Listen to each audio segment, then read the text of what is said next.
성도님들, 가장 최근에 어떤 이야기를 듣고 화들짝 놀란 적이 있으신가요? 대개 우리가 생각하지 못한 상황에 사람들은 놀랍니다. 생각지 못한 기쁜 소식에 놀라기도 하고, 또 생각하지 못한 슬프고 실망스러운 일이 있을 때 놀라기도 합니다. 여러분들이 생각하시기에 예수님은 무엇에 놀란 적이 있다고 생각하십니까? 있을까요, 없을까요? 하나님이자 사람의 몸을 입으신 예수님은 이런 것들을 모두 경험하셨습니다. 기쁨, 행복함, 즐거움, 분노 혹은 슬픔의 감정을 우리처럼 느끼시는 분이었습니다. 또 배고픔, 목마름, 졸음 등의 기본적인 생리적인 욕구들도 우리와 같이 동일하게 경험하셨습니다. 이렇게 말한다는 것은 예수님께서 놀라신 적이 있다는 것일까요? 없다는 것일까요? 그죠? 감이 오시겠죠? 예수님께서도 놀라셨습니다. 성경에는 예수님께서 놀란 적이 있음에 대해 분명히 말씀합니다. 저도 생각해 본 적은 없었는데 말씀을 준비하면서 어떤 한 책을 보면서 루이스 포스터라는 신학자는 예수님께서 놀란 경험이 2번 있었음을 언급합니다. 감사하게도 이 2번은 부정적인 감정의 놀라움과 긍정적인 반응의 놀라움으로 예수님께서도 이런 감정의 놀라움을 경험하셨음을 알 수 있습니다.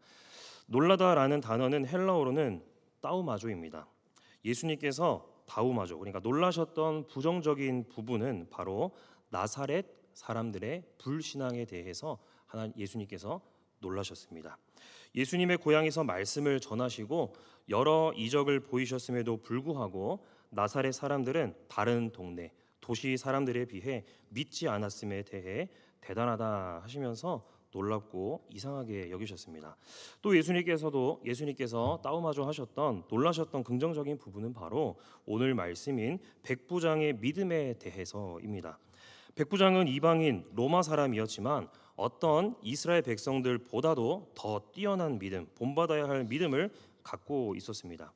예수님께서 놀랄 만한 믿음이면 그 믿음이 바로 예수님께서 사람들에게 또 성도들에게 원하시는 믿음이지 않을까요? 우리가 바로 그런 믿음을 갖기를 소망합니다.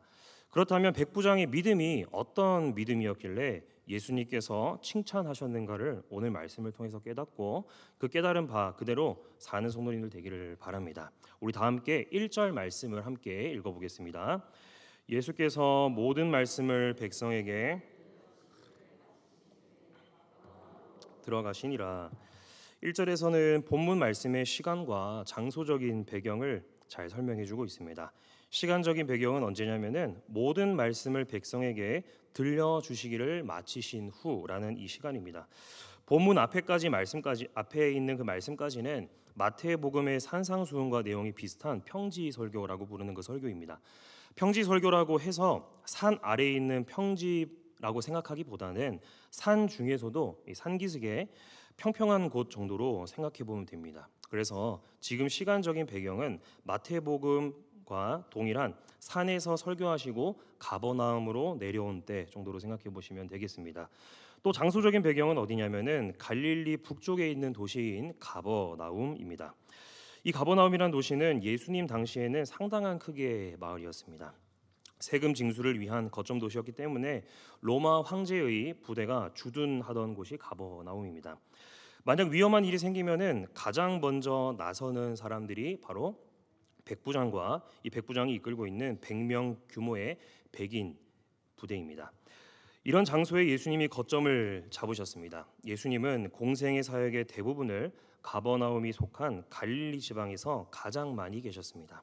장기간 이루어진 갈릴리 사역 동안에 가버나움에 있는 베드로의 집은 예수님의 공생의 사역 활동의 근거지가 됐습니다. 제자 베드로의 집은 유대교 회당에서도 가까웠던 모양입니다. 지금도 가버나움에 가면은 그곳으로 추정되는 곳에 교회가 세워졌는데 그 근처에 회당터가 남아 있습니다. 그런데 오늘 말씀을 읽으면서 여러분들이 기억하신다면은 가버나움의 회당을 누가 지었다고 하고 있을까요? 다름 아닌 회당을 지어준 사람은 가버나움의 백부장입니다. 백부장은 어디 출신의 사람이겠습니까? 그는 유대인이 아닙니다. 이방인이면서 로마 사람입니다. 성경에 보면 여러 백부장들이 등장을 하고 있는데 이 백부장이라는 이 직업은 로마 군대의 장교 지휘관입니다. 약 100명으로 구성된 백인대를 지휘하고 또 이 백인대는 로마 군사 체계 안에서 가장 작은 단위입니다. 작다고 해서 별로이거나 무시당하는 것이 아니라 모든 전투와 전쟁의 기본적인 단위이고 아주 핵심적인 부대라고 합니다.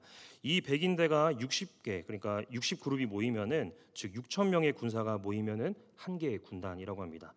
로마 군대 체계상 백부장은 아주 높은 고위 지휘관은 아니지만 100명 정도를 이끄는 지휘관이어서 마을, 도시 중에서는 실세입니다.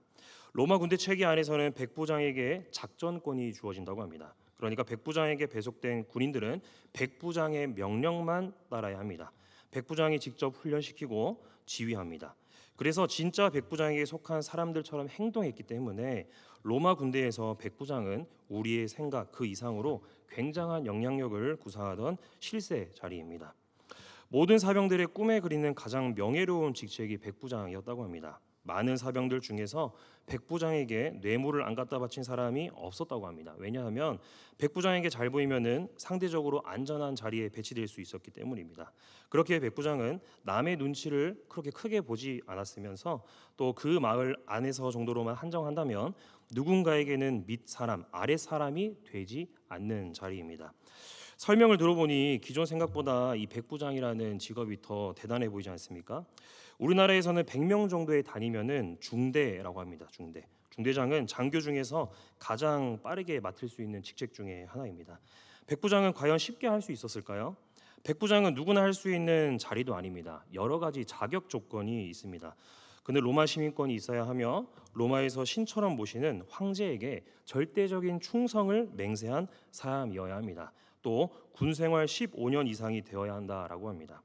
이런 조건이 되면은 백부장이 되고 또 먼저 말한 권한으로 명예 있으며 또 일반 병사들의 15배에 달하는 월급을 받기 때문에 경제적으로도 성공한 인물이 됩니다.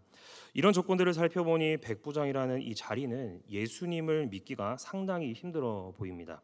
어려운 상황입니다. 부자가 천국 가기 힘들다고 예수님께서 직접 말씀하셨고 상대적으로 하나님의 말씀을 듣지 못한 이방인이었기 때문에 또 이미 로마 황제를 신으로 떠받드니 따르는 종교까지 있는 상황입니다.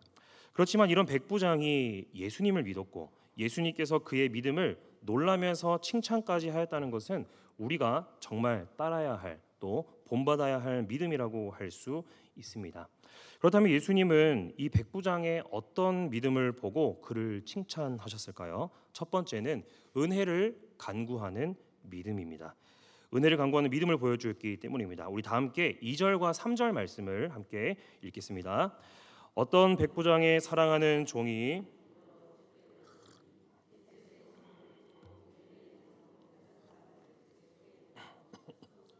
그 종을 구해 주시기를 청한지라. 여기서 사랑하는 종이라고 부르는 것은 백부장이 소중히 여기던 종입니다.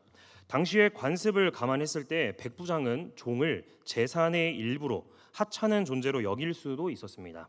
그러나 이 백부장은 자신의 종을 사랑했으며 또 아주 귀중한 하나의 인격체로 대우했습니다. 그에게 소중한 존재였던 종이 촌각을 다투는 다급한 상황에 처해 있었습니다. 어떤 주인이 나서서 그렇게 행동을 할 수 있었을까요? 자신의 자녀가 아닙니다. 자신의 가족이 아닙니다. 자신보다 더 윗사람도 아닙니다. 주목할 점은 그가 예수님의 소문을 들은 후에 장로들을 예수님께로 보내었다라는 것입니다. 이것은 그가 아마도 하나님에 대한 믿음과 메시아 신앙이 있는 상태에서 예수님의 소문을 들었을 때 믿음이 생겼음을 의미합니다. 그런데 백부장은 직접 오지 않고 유대인 장로들을 예수님께로 보냈습니다. 그가 높은 사람이어서 누군가를 부려먹은 게 아닙니다. 이방인인 자신이 예수님 앞에 직접 나아가는 것이 마땅하지 않다고 판단했기 때문입니다. 오히려 그는 자격이 없어서 은혜를 받아야 할 낮은 자임을 정확하게 알았기 때문입니다. 그렇기 때문에 자신보다 더 자격이 있을 법한 하나님의 백성인 유대인을 예수님께로 보냅니다. 같은 이야기를 다룬 마태복음에서 누군가를 보낸 사실을 언급하지 않아서 우리는 종종 백부장이 직접 예수님께로 왔다라고 생각하지만 그게 아닙니다. 스스로 자격이 없어서 예수님께 나아오지 않은 유대인들보다 더 예수님에 대한 이해와 지식이 있었던 믿음의 소유자였음을 알게 됩니다. 예수님께 나아온 장로들은 백부장을 도와주는 것이 합당하다고 말하며 간청합니다. 장로들이 힘주어 역사한 것은 백부장의 합당함입니다. 이것은 곧 백부장이 친구들을 통해 전해온 겸손한 말과 대조를 이룹니다. 마치 장로들의 이런 말을 통해서 백부장의 겸손한 모습은 더욱 빛이 나 보입니다. 장로들이 제시하는 그의 합당함, 백부장의 합당함은 무엇일까요? 5절에 두 가지가 등장하고 있습니다. 먼저는 그가 유대 민족을 사랑하는 것이고, 둘째는 유대인을 위해서 회당을 지어 주었다라는 것입니다. 회당을 지어준 것은 과거의 일이지만 그의 합당함은 그것만 있지 않고 현재도 우리 유대 민족을 사랑하고 있다는 현재까지 진행되고 있기에 아주 합당한 사람입니다. 그들은 이런 말을 하면서 그가 자격이 있다, 그가 합당하다라고 말합니다. 그렇지만 반대로 백부장은 스스로를 예수님이 직접 오시지 않아도 될 정도로 자신은 죄인이며 또 예수님은 지극히 높으신 분입니다라고 말합니다. 6절 말씀의 맨 끝을 보시면 내 집에 들어오심을 나는 감당하지 못하겠나이다라는 것에는 두 가지의 고백이 함축됐습니다. 먼저는 예수님을 높은 분으로 간주하는 신앙의 고백이면서 또 자신이 느끼는 도덕적인 부족함에 대한 죄의 고백입니다. 예수님이 장로들과 함께 출발해서 백부장의 집이 멀지 아니한 곳에 도착하셨을 때 백부장은 친구들을 보내서 예수님이 친히 자신의 집까지 오시는 수고를 하실 필요가 없다는 말을 대신 전했습니다.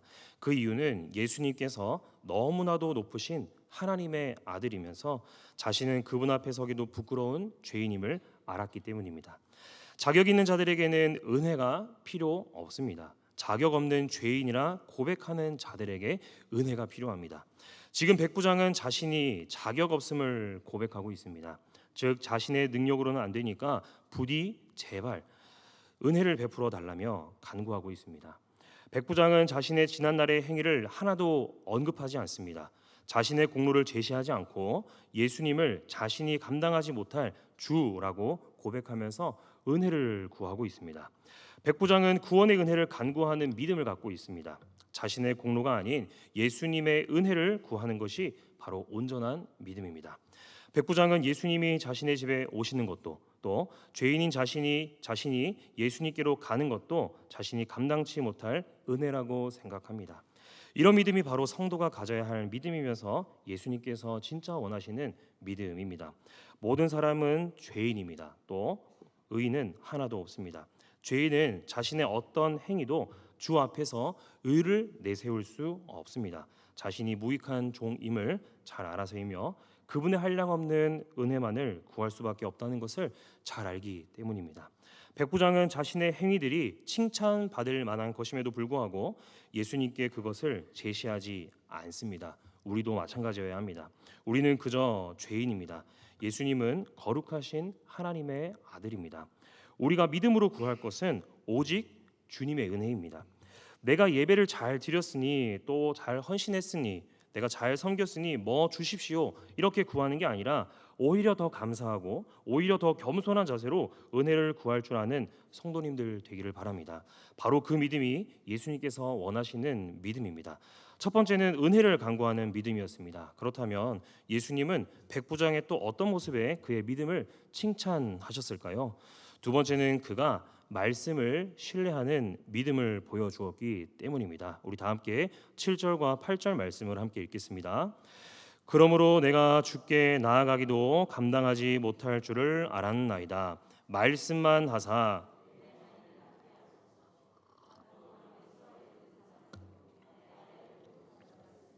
이더러 가라 하면 가고 저더러 오라 하면 오고 내 정도로 이것을 하라 하면 하나이다.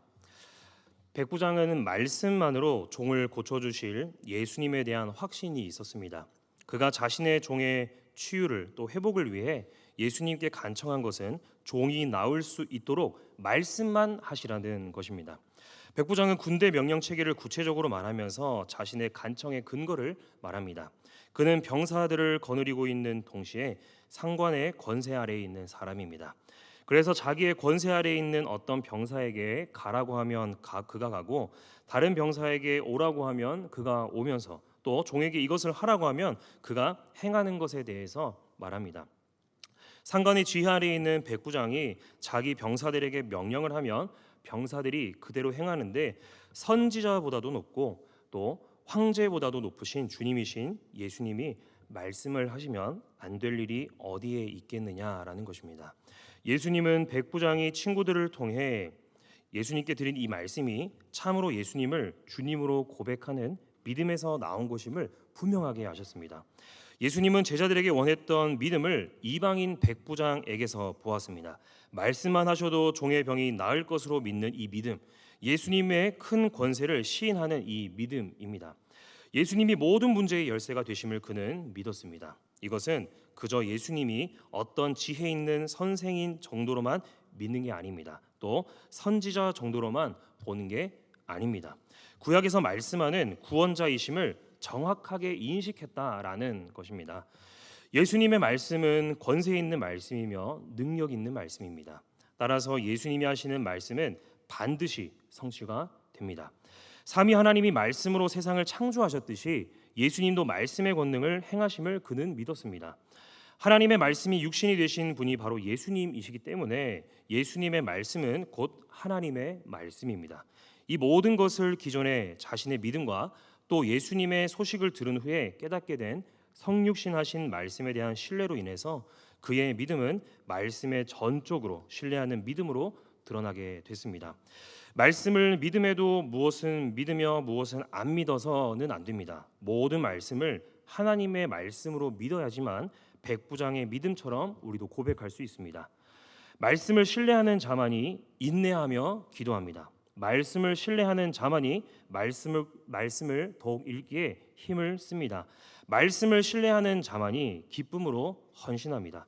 예수님은 그가 말씀을 전적으로 신뢰하고 있다는 그 믿음을 보시고 그를 칭찬하셨습니다. 바로 이 백부장의 믿음, 말씀을 전적으로 신뢰하는 믿음이 예수님께서 아주 원하시는 믿음입니다. 마지막으로 예수님은 백부장이 어떤 모습에 그의 믿음을 칭찬하셨을까요? 세 번째는 그가 사랑을 실천하는 믿음을 보여주었기 때문입니다. 2절 말씀을 우리 다 함께 읽어보겠습니다. 어떤 백부장의 사랑하는 종이 병들어 죽게 되었더니, 이어서 10절 말씀도 함께 읽겠습니다. 보내었던 사람들이 집으로 돌아가 보매 종이 이미 나아 있었더라. 아멘. 백부장은 예수님이 가버나움에 예수님이 온다는 소식을 듣고 높은 사람이니 그냥 앉아만 있었던 것이 아니라 본인이 달려나가고 싶음에도 꾹 참고 장로들을 또 그의 친구들을 예수님께로 보냅니다. 그리고 예수님 앞에 간구하고 특별히 중보기도 합니다. 게다가 집까지 오실 필요 없습니다. 당신의 말씀의 능력을 믿기 때문에 오실 필요가 없다라는 아주 명백한 말을 합니다. 이미 잘 알고 계시겠지만 우리의 믿음은 반드시 행동을 통해 증명됩니다. 우리 함께 화면을 보고 말씀을 읽겠습니다. 행함이 없는 믿음은 그 자체가 죽은 것이라. 야고보서 2장 17절의 말씀입니다. 백부장의 믿음, 예수님을 주인 삼았지만 그냥 머리로만 책상에서만 집에서만 믿는 믿음이 아니었고, 그는 그의 실제 행동을 통해서 실천을 통해서 그의 믿음을 보여주었습니다. 무엇을 행동하고 무엇을 실천했을까요? 그는 사랑을 실천하는 믿음을 가지고 자신의 종 사랑하기를 실천했습니다. 바리새인들은 행함, 행동에 있어서 아주 철저했습니다. 어떻게 보면 그들은 행함이 있는 믿음을 잘 보여준 사람들인지도 모르겠습니다. 정해놓고 그들은 철저하게 금식을 합니다. 철저하게 기도 시간을 지켰습니다. 11조의 생활을 철저하게 지켰습니다. 율법의 행동을 어기지 않으려고 갖가지 스스로를 율법의 행위로 올감했던 행함의 사람들이었습니다. 그러나 주님은 그 믿음을 칭찬하지 않으십니다. 오히려 그들을 두고 회칠한 무덤, 독사의 자식이라고 바리새인들을 꾸짖으셨습니다. 왜 그랬을까요? 그 이유는 아주 간단합니다. 그들의 행함과 그들의 믿음에는 사랑이 없었기 때문입니다. 자신들의 의로 또 믿음의 의로 행함의 의로 누군가를 돕고 사랑하고자 한 것이 아니라 정죄하고 구분짓고 상종하지 않고 미워하는 수단으로서 자신의 믿음을 사용했기 때문에 예수님께서 그들을 칭찬하지 않았습니다. 고린도전서 13장 2절 말씀입니다. 산을 옮길 만한 모든 믿음, 큰 믿음이 있을지라도 사랑이 없으면 내가 아무것도 아니요라고 사도 바울이 고백했습니다. 이 로마 백부장 높은 사람이었고 그는 로마인이었습니다. 그런데 자신의 집에 있는 이스라엘 하인의 질병을 위해서 안타까운 마음으로 중보하고 예수님께 기도했습니다. 이거야말로 우리가 보기에 아주 큰 사랑이지 않겠습니까? 신분의 차이를 무너뜨리는 사랑입니다. 인종과 종족을 무너뜨리는 사랑입니다. 이는 마치 이 땅에 우리를 위해 하나님이신 예수님이 인간의 모습으로 오신 성육신하신 예수님의 사랑을 보여주는 것처럼 보입니다. 이 사랑을 통해서 주님은 이만한 믿음이라고 칭찬하셨습니다. 우리 모두가 예수님을 주인 삼는 믿음, 행동하는 믿음, 무엇보다 사랑을 실천하는 믿음으로 어디에서도 이만한 믿음이 없다라는 칭찬을 들을 수 있는 성도님들 되기를 소망합니다. 백부장은 하나님의 사랑과 이웃 사랑을 모두 실천한 믿음의 소유자였습니다. 하나님의 은혜를 구하고 말씀을 전적으로 신뢰하는 믿음을 통해 그의 하나님의 사랑을 보게 됩니다. 그리고 그의 종을 사랑하여서 그를 살리기 위해 몸소 실천하는 믿음을 통해 진정한 이웃 사랑을 보게 됩니다. 이런 믿음을 가졌기에 그는 그렇게 엄격한 유대인들에게, 그것도 유대인 장로들에게 합당한 사람, 자격 있는 사람이라고 칭찬을 넘어서 추천까지 받았습니다. 이 모습을 보면서 과연 나의 믿음은 다른 이들로부터 칭찬받을 만한 신앙인가, 추천받을 만한 믿음인지를 돌아보게 됩니다. 여러분들도 한번 생각해 보십시오. 우리의 믿음이 칭찬받을 만한 믿음인지를 말입니다. 다른 사람들이 여러분을 보면서 추천할 만한 성도인가요? 백부장은 유대인이 아닌데 유대인이어야 해결이 가능할 것 같은 문제가 생겼습니다. 의사라면은 로마 사람들이 더 훌륭하게 치료할 수 있지만 백부장에게는 다른 의술로는 해결이 안 되니 예수님이 꼭 필요했습니다. 예수님을 만나려고 하는데 예수님이 만나 주실까 걱정됐습니다. 방법을 생각해 보니까 자신이 그동안 도왔던 그들 유대인 장로들에게 부탁을 하면 예수님을 만날 수 있을 것 같다라고 생각했습니다. 유대인의 장로들에게 자신은 자격이 없으니 예수님께 가서 종을 살릴 수 있도록 말씀해 주세요라고 하니까 유대인의 장로들은 분명 무엇을 재거나 할 것 없이 그럼요, 당연히 해드리죠라고 합니다. 장로들의 생각에는 예수님을 선지자 정도로 보았을 수도 있습니다. 선지자라 하더라도 선지자가 이방인과 만나는 것은 쉽지 않은 일입니다. 문제가 생길 수도 있기 때문입니다. 그렇지만 유대인의 장로들이 예수님께 말하길 이 백부장은 만나 주시는 게 합당하다고 합니다. 자격이 있다라는 것입니다. 백부장이 자기 스스로 자격이 있다고 이야기한 게 아니라 주변 사람들이, 그것도 유대인의 장로들이 그를 추천합니다. 유대인의 장로들은 교회 직분에서의 장로는 아닙니다. 유대 공동체 안에서 높은 존경을 받던 유대인들을 말합니다. 그들은 공신력이 있으며 존경받는 인물이고 또 믿을 만한 사람들입니다. 그런데 그 사람들이 이방인 백부장, 자신들을 식민 지배하는 나라의 군인을 만나는 게 합당합니다라고 말합니다. 그가 유대인의 회당을 지어주었기 때문에 우리도 기브 앤 테이크로 그를 위해 무엇을 해주시다, 이런 거래 관계가 아니라 이 사람의 중심에 인간됨이 회당을 안 지었다 할지라도 충분히 만나줄 만한 그런 인격을 가진 사람입니다. 또 비록 그가 이방인이지만 유대인인 우리도 그 사람의 인격을 존중합니다. 또 비록 그가 이방인이지만 그가 하나님을 경외하고 있었다는 사실을 우리가 잘 알고 있습니다. 그러므로 그를 꼭 부디 만나 주십시오라고 하는 것입니다. 내 인생과 신앙에 대해서 우리가 추천서를 받는다고 한다면 나한테 좋은 추천서를 써줄 분이 몇 분이나 있을 것 같나요? 백부장이 믿음을 통해 돌아보면서 내가 몇 년을, 내가 무슨 직분을, 내가 어떻게 섬겼느냐고 스스로 주장하는 것이 아니라 주변 사람들이 좋은 믿음을 가진 저 사람을 추천합니다라는 칭찬받을 정도의 믿음으로 신앙생활 했는지는 우리는 스스로를 돌아보아야 합니다. 이런 말 들을 수 있는 신앙을 가진 것이 바로 백부장의 믿음이고 그는 합당한 자격이 있는 충분히 예수님께 칭찬받을 만한 사람이었습니다. 그런데 그들의 칭찬과 추천뿐이겠습니까? 9절 말씀을 보시면 예수님도 그의 믿음을 놀라워하며 그를 칭찬하셨습니다.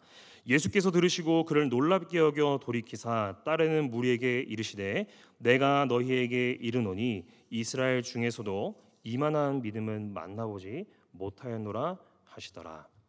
사랑하는 성도 여러분, 과연 우리를 지켜보고 같이 생활하는 나의 가족과 나의 친구와 나의 또 이제 주변에 있는 성도들이 우리를 칭찬을 넘어서 추천까지 할 수 있을까요? 더 나아가서 예수님께서 우리의 모습을 보시며 백부장을 칭찬하시듯 칭찬해 주실까요? 백부장은 칭찬받는 것으로만 끝나지 않았습니다. 그가 그토록 간구하던 대로 종이 병 고침을 받았습니다. 예수님은 참된 믿음을 기뻐하시고 칭찬하시며 믿음에 따라 응답하시는 분이십니다. 그러므로 사랑하는 성도 여러분, 더욱 견고한 믿음으로 우리가 주님께 나아가시길 바랍니다. 예수님은 믿음으로 기도하고 간구하는 자들에게 응답하시는 분이십니다. 그 응답은 이 땅에서와 또 하나님의 나라에서 살아갈 수 있도록 응답하심입니다. 예수님이 원하시는 믿음, 은혜를 간구하고 또 말씀을 전적으로 신뢰하고 또 이웃 사랑을 실천하는 믿음을 통해서 예수님께로부터 칭찬받을 만한 성도님들 되기를 간절히 소망합니다.